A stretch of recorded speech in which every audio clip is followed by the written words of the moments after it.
Whooping cranes have migrated through North Dakota for centuries on their way to their wintering grounds in Texas and their breeding grounds in Canada. But gathering information on these mysterious birds was difficult. Most of the information we have on whooping cranes is kind of opportunistically based on observations.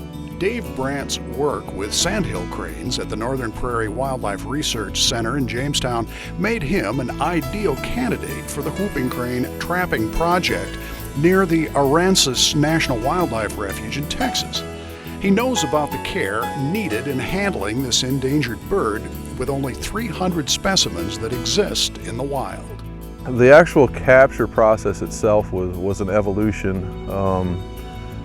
We of course had to use a trapping methodology that everybody felt comfortable with and was safe and would not, have the potential of harming an endangered species.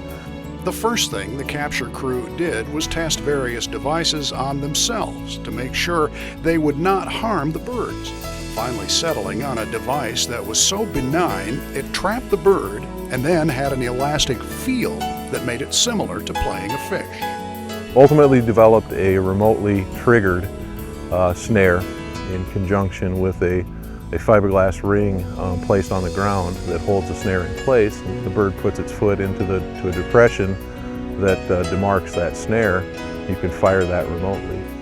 Immediately, a hood is placed on the bird to calm it down. Then Dave Brant and the rest of the team go about the serious business of testing the health of the bird and fitting it with a radio transmitter. He collects a blood sample, does some physical examination, and some cloacal swabs.